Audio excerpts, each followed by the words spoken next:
A menos de 18 días para la elección presidencial, ¿es posible evaluar el rumbo que podría tomar el país desde el 1 de junio a partir de los ofrecimientos de los candidatos presidenciales? La respuesta a esa y otras preguntas aquí en 8 en punto.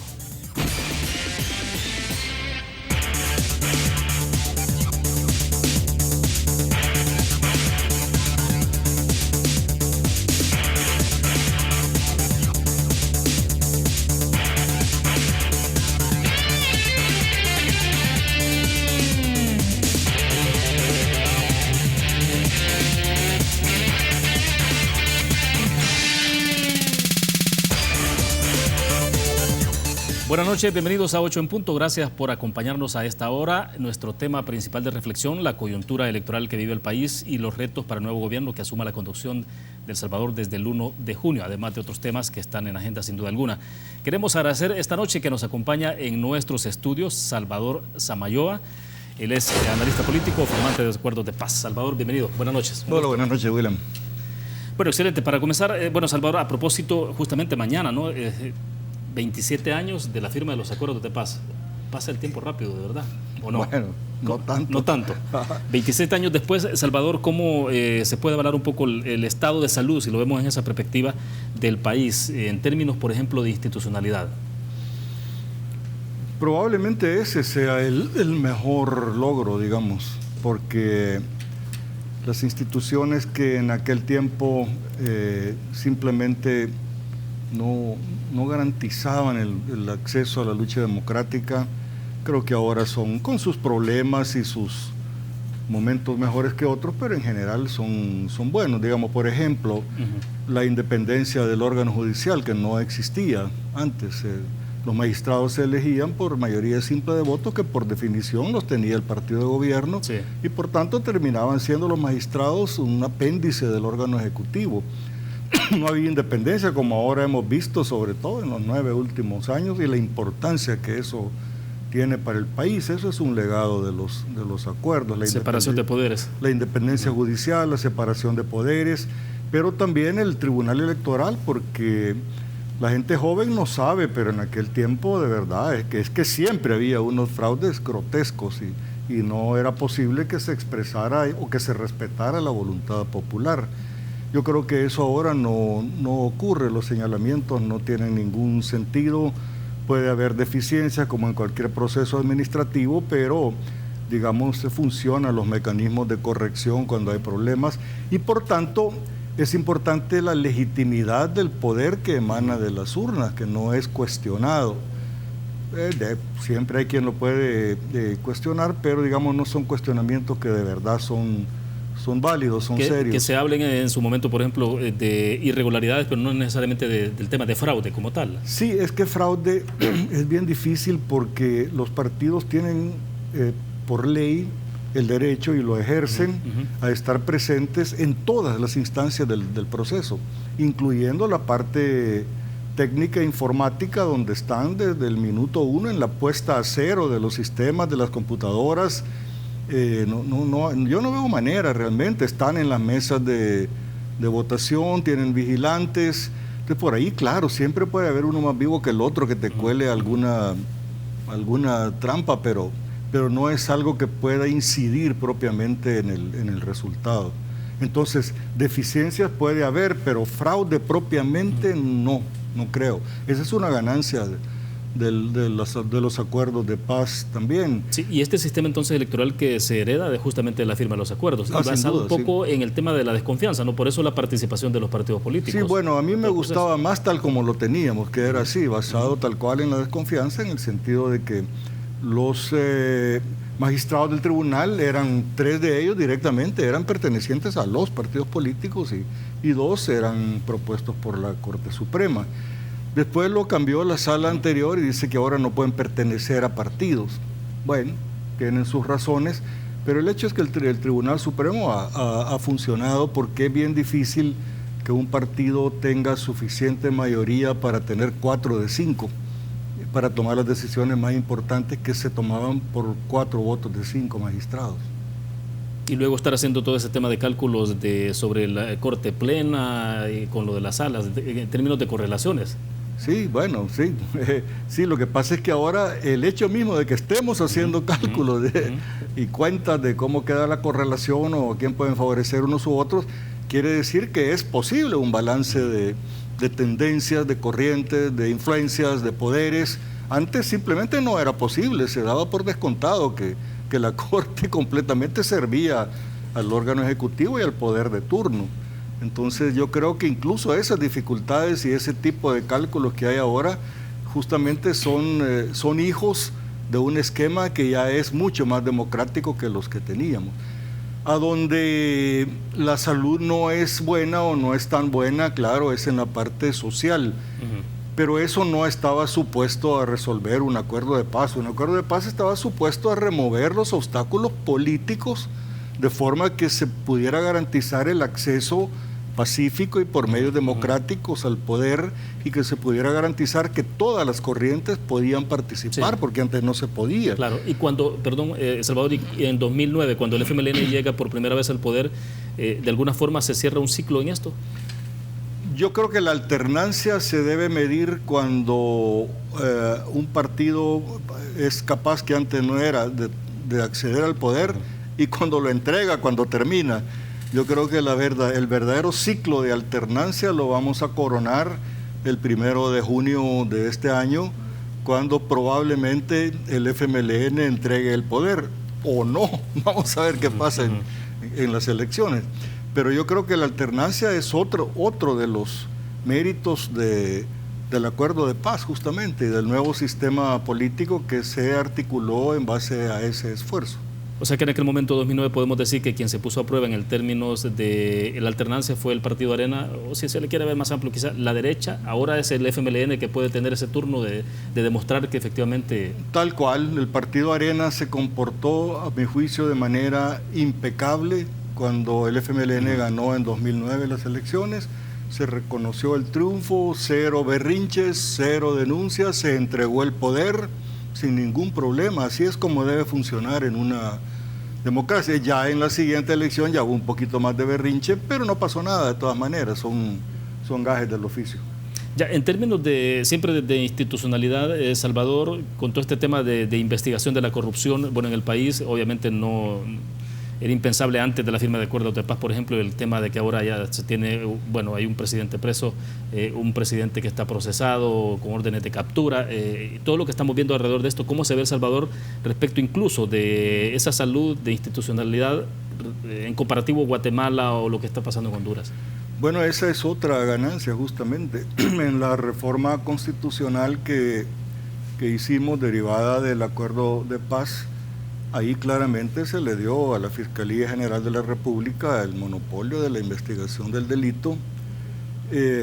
Por cierto, yo si algún defecto le señalaría al acuerdo es que no tuvimos suficiente visión para hacer con la Fiscalía lo mismo que hicimos con el órgano judicial, que es garantizarle los recursos. La asignación presupuestaria. Sí, y en general los recursos y el diseño institucional que la pudiera hacer más fuerte.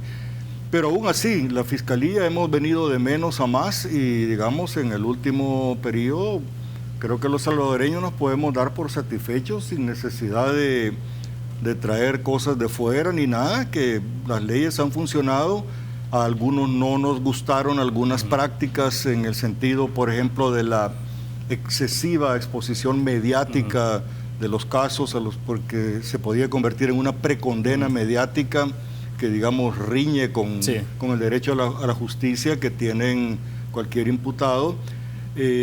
Pero, digamos, en general, la manera como el fiscal general abordó y tuvo el coraje de abordar casos tan difíciles ante personas que tenían tanto poder, es un precedente que de verdad pone a El Salvador, junto con la independencia de poderes del órgano judicial, el tribunal electoral, lo pone, creo que en un nivel superior en este momento al de toda Centroamérica, en solidez de sus instituciones, aunque tengan problemas, porque los tienen. Sí, y fue interesante esta semana escuchar a Telma Aldana, ¿no?, que estuvo ayer en una actividad aquí en el país, la ex fiscal general de la República de Guatemala, y hablando de la institucionalidad del trabajo elaborado por justamente Douglas Meléndez, y ella diciendo de que efectivamente había que reconocer ese trabajo, ¿no? Sí, sin duda, así es.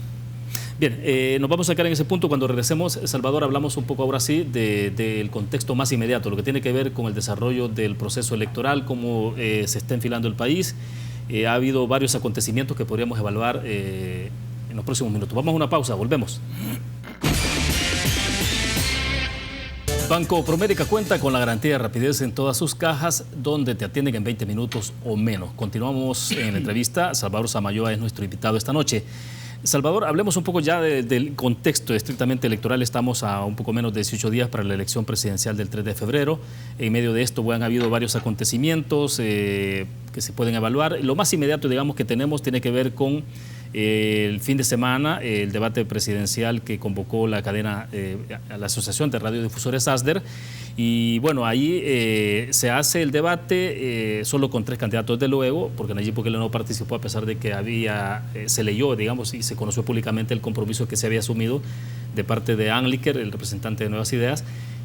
Pero en paralelo ocurre el lanzamiento del plan del candidato presidencial de Ghana, ¿no? A la misma hora prácticamente se hace la convocatoria, y ahí habían muchas lecturas han habido alrededor de esto. Algunos decían, bueno, es que no solo no participó en ese evento, que pues sí pudo haberse quedado al margen, sino que además habría intentado una especie de boicot al debate presidencial al hacerlo al mismo tiempo.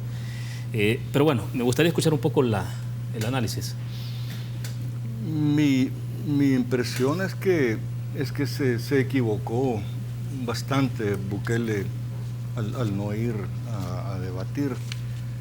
Es que estas cosas solo pueden tener 2 interpretaciones. Una es que un determinado político o candidato sea, digamos, como acobardado, que tiene temor o que no tiene la solidez necesaria para ir a confrontar sus puntos de vista con otros. Eso es una interpretación que es la que todos estaban haciendo, incluso con memes y con cosas, y los huevos y ese tipo de cosas. Pero hay otra posibilidad, es que no van a eso como una señal de arrogancia. Pues sí, yo ¿por qué voy a ir a rebajarme a hablar con nadie si yo soy el campeón, yo estoy arriba, yo voy adelante? ¿Por qué me tengo que ir a exponer? Digamos, es un desprecio bien grande por el derecho que tiene la gente a conocer a los candidatos. Están aspirando a la presidencia de la República. Además, no es un favor que se le está haciendo a la población, al ciudadano, al elector. Es decir, participar en debates no... No, es un derecho que tiene el ciudadano de escuchar a esto, porque vamos a votar para darles un gran poder a alguno de ellos. Lo menos que podemos hacer es conocer lo que piensa. Y si un tipo dice, a mí me vale madre, ¿yo por qué tengo que ir a debatir con nadie? Como mínimo es arrogancia. Yo creo que era un error desde el principio. Además tuvo el costo de que fue un chapandongo lo que él hizo, porque dijo que iba a hacer un Facebook Live y no era live, se supo, porque aquí todo se sabe y ellos debieron calcular eso. Y digamos, cuando los jóvenes sobre todo supieron que los habían estafado con eso, de verdad que la indignación en las redes era bien grande. A los jóvenes no les ha importado nunca nada de lo que se diga, de que si tuvo muy malos y sospechosos manejos administrativos en la alcaldía, o de que si se benefició en su agencia publicitaria por más de 30 millones en contratos con el gobierno. Todo ese tipo de cosas no les han importado. Pero que les dijeran que les iban a ofrecer un Facebook Live y que luego resultara que no era en vivo, sino que era durante varias horas, pudiéndolo interrumpir a cada rato porque no le sale bien, digamos, eso decepcionó y molestó y hasta enojó mucho, sobre todo a los segmentos más jóvenes.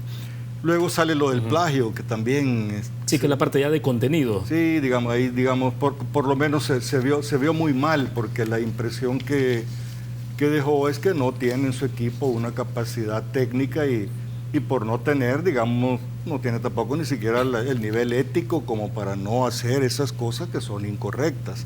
Entonces yo creo que fue redondo el setback, digamos, el retroceso que tuvo Bukele el fin de semana fue redondo. Creo que se equivocó. muy mal. Bueno, de hecho, lo tenemos ahí, se los podemos mostrar a ustedes, el Viceministerio de Políticas de Salud, obviamente del gobierno, ¿no? Estamos hablando, en su cuenta de Facebook subió un comunicado que prácticamente es el que tienen ustedes ahí, que es de 5 puntos. Y al final lo que está diciendo, obviamente ahí está haciendo reclamo de que no se hizo cita o referencia adecuada de los documentos y que eso no solo atenta contra la institución, sino que también es una burla para todas las demás instituciones y personas que colaboraron en la elaboración de estos documentos, dice el Ministerio. Y al final dice, solicitan a la Fiscalía General de la República del país actuar en forma diligente, identificando y precisando las violaciones a la ley de propiedad intelectual, y citan los artículos. Dice, siguiendo el respectivo proceso penal con los responsables de dichos ilícitos.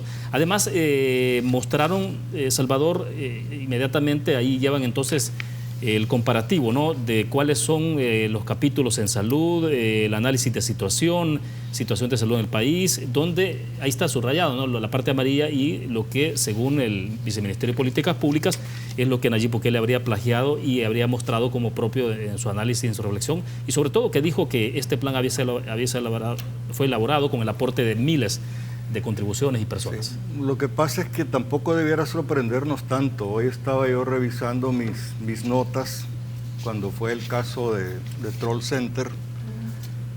Es que el tema de los fake y de las falsificaciones viene de bastante atrás. Yo tenía en las notas textualmente de uno de los documentos que se judicializaron, que fueron, digamos, extraídos de los discos duros de las computadoras que la Fiscalía incautó ahí y que se hicieron parte del proceso judicial. Uno de esos documentos se llamaba Ejes Comunicacionales. Yo lo copié en una de mis anotaciones aquí. Y ahí decían, pero son palabras de ellos las que te voy a leer, no esa creo que son mías. Planteaban, era una propuesta que le hacía el grupo, el equipo, y era en el mismo proceso judicial y en la misma sentencia sale que este grupo, el que de verdad los dirigía, era Nayib Bukele. O sea, esto está documentado dentro del proceso. Sí. De acuerdo. Es un documento que se llama Ejes Comunicacionales, que está extraído del disco duro de uno de los dispositivos que se incautaron ahí. Dice, para Twitter plantea, comillas, del lenguaje de ellos, comillas, compartiremos el link de la página con nuestras cuentas de ampliación y cuentas troll para aumentar el alcance de las noticias falsas. Lenguaje de ellos. Para Facebook, el Mirror, comillas, el Mirror será promocionado por medio de Facebook Ads para abarcar nuestro público objetivo.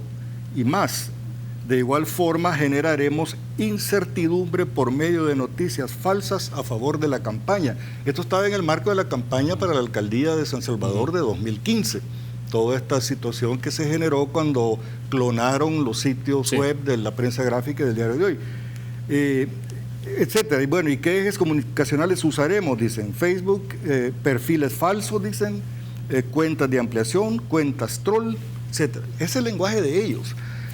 Yo lo que creo es que estos tienen un mix bien negativo como equipo que ha estado en las comunicaciones de don Nayib Bukele, un mix de veteranos que algunos de ellos no se distinguen, creo que no ganarían condecoraciones por ejemplo de ética en sus manejos comunicacionales, y por jóvenes que yo creo que creen que es joda esto. Lo toma todo como un juego y como una joda, como que de verdad no importa mentir, no importa engañar, no importa mentirle a la gente. Entonces yo creo que eso es lo que se reveló, se puso de manifiesto ahora, pero quiero recordar que esto viene de antes, que ese es el perfil y el modo de actuar del equipo de este señor. Ya. Hacemos otra pausa comercial. Cuando regresemos hablemos un poco de si puede haber consecuencias. En el tema, por ejemplo, de no participar en un debate, hasta hoy, pues sí, habría que ver si en términos electorales eso tiene alguna consecuencia o de todo esto lo que estamos hablando del mismo plan de gobierno. Vamos a una pausa, volvemos.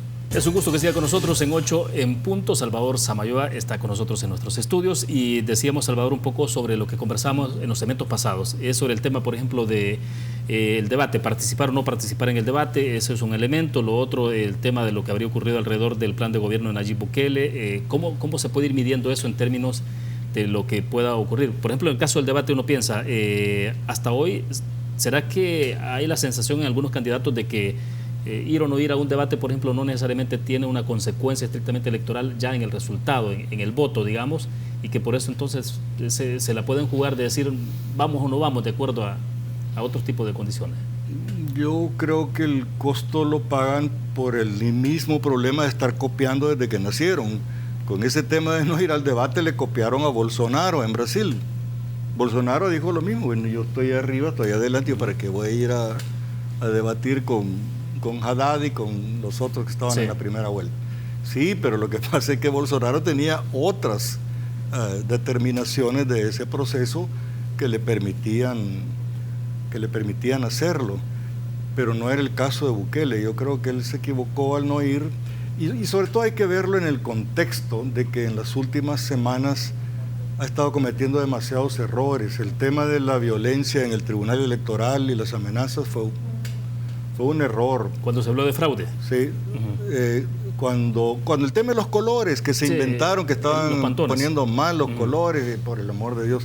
Cuando fue lo del incendio, pero a flor de piel tenían la amenaza de llamar a las calles y al pueblo y a protestar. Y espérate, necesitamos que tengan madurez y tranquilidad, porque si pretenden dirigir el gobierno y el país, tienen que ser más prudentes.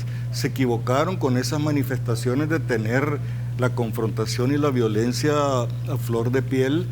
Se equivocaron también al no ir al primer debate a la Universidad de El Salvador.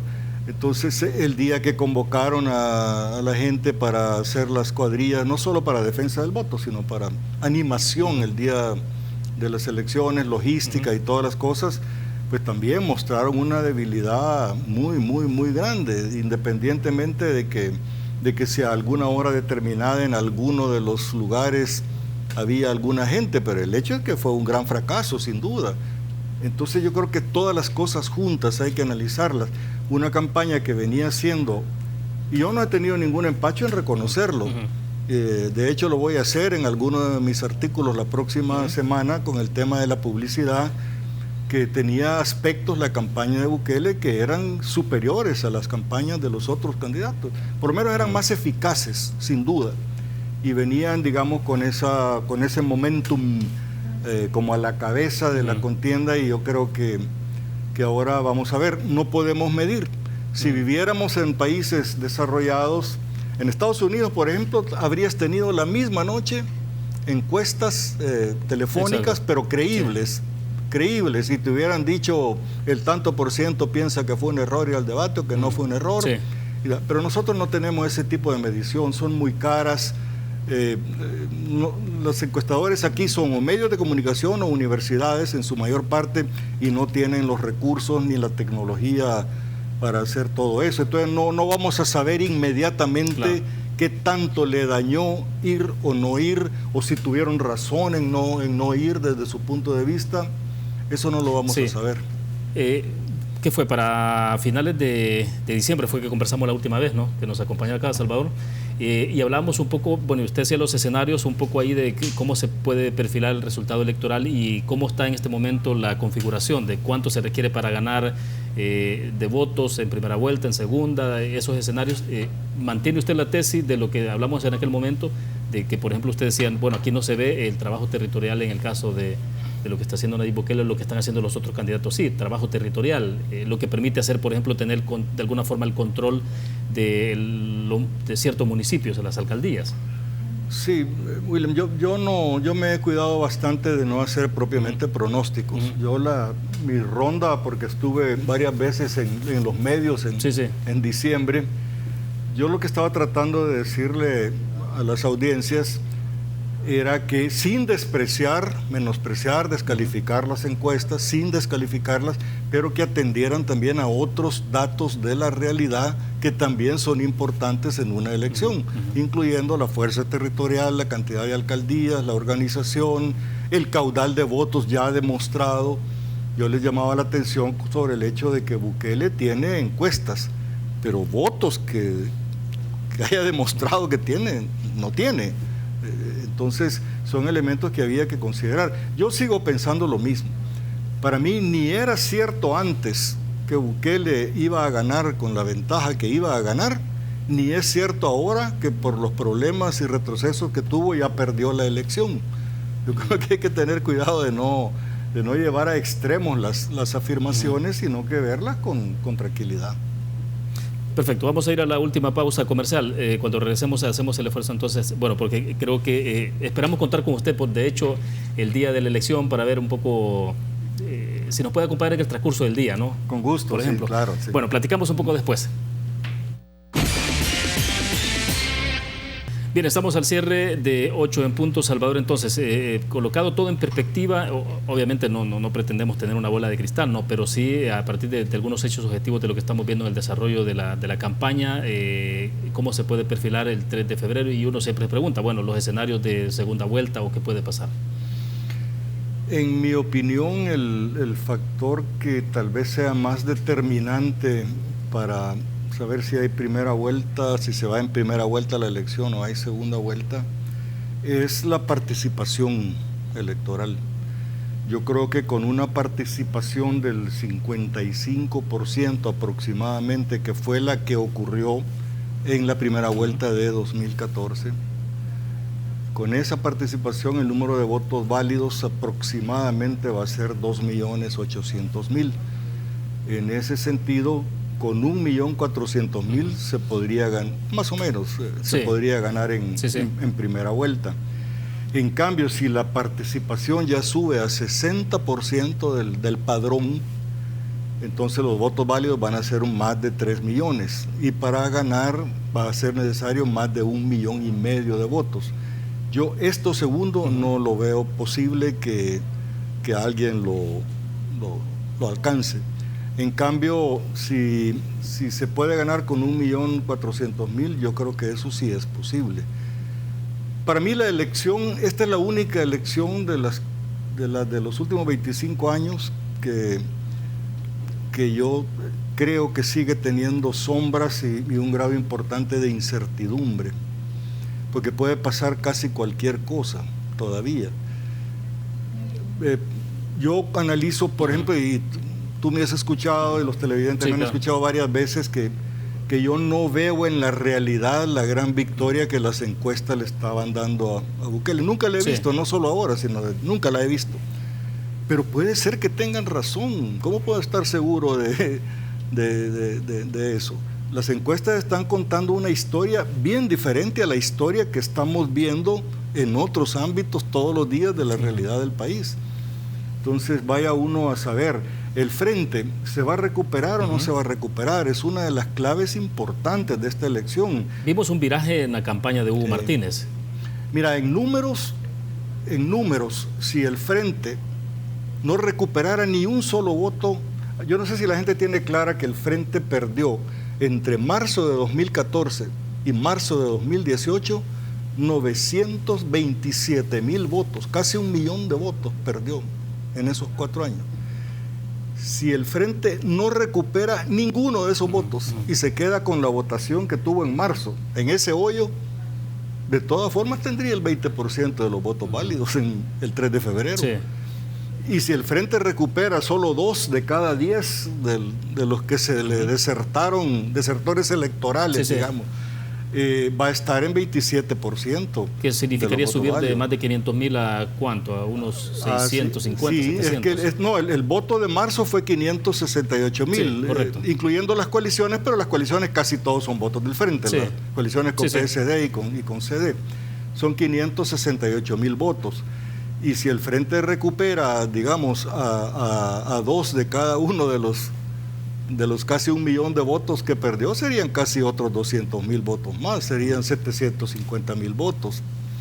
¿Eso va a ocurrir o no va a ocurrir? No lo sé. Yo veo al frente más energizado, más recuperado, veo a Hugo que ha crecido como candidato, lo veo golpeando a su adversario, a Bukele, porque su adversario realmente es Bukele, no es el otro. ¿Y eso por qué? Porque Bukele viene... porque el que le está quitando los votos es Bukele.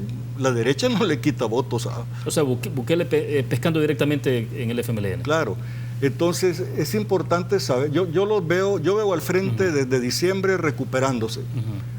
Más moralizado, más energizado y sobre todo entendiendo una cosa bien importante, que ciertamente el FMLN necesita renovación importante, pero esa renovación solo se puede hacer desde la energía, desde el entusiasmo de una recuperación electoral.